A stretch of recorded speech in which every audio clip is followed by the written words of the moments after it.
morning. Glad to do it, and I think I've got the best job in the world. I love elections and I love civic engagement. We're working to make sure that we can have honest elections and also ones which are accessible to every eligible Ohioan. So by law, we have to scrub the rolls. Sure. We're looking at more than 250,000. Where are we in the process, and what are you doing to try to keep people on that potentially are going to vote and show up and have a problem? So the state law, requires us to maintain accurate voter lists. We work with the county boards to do that. What I did differently from in the past is almost 2 months ago, we put the list out publicly. We partnered with groups like the Urban League, like League of Women Voters, NAACP, and many others to go out there and find as many voters as we could. The good news is we found over 14,000, but on September 6th, so a couple of days ago, I directed all the boards of elections to go ahead and carry out the process required by law to remove those abandoned registrations. And we know that in most cases these are registrations for people that are deceased or moved out of state and that kind of thing. And so we wanted to make sure we could find every Ohioan possible. If somebody thinks they may have been scrubbed, who do they call?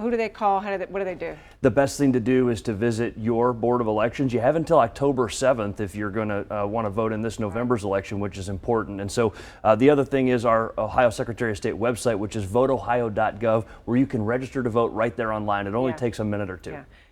Cybersecurity, states, cities, so many people getting hammered, everything thrown off.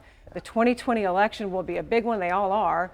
What are you doing? Well, it's important for people to know that the election machines and the tabulating equipment, that stuff's never connected to the internet. It's very secure. But anything else that the Board of Elections relies on, the website, their email system, et cetera, we're taking cybersecurity very seriously. We've instituted a security policy that is now, I think, in many ways the example for the rest of the nation to follow. We're working through this list between now and January. I've given the boards of elections a very strict deadline to make sure that, again, that Ohio's cybersecurity posture is better than any state in the nation. So what do you do? Do you look at different vendors for the different cybersecurity programs? Are you going through all of that kind of thing, or is it up to the individual boards of elections and so forth? So the counties get to choose which vendors they want to work with, but we're working off of basically a checklist that we got that we've worked to develop with the U.S. Department of Homeland Security. It involves both the hardware and the software, but critically the human element, making sure that we have the training necessary to set secure passwords to that sort of thing. Not be susceptible to a phishing attack and that kind of thing. Got it.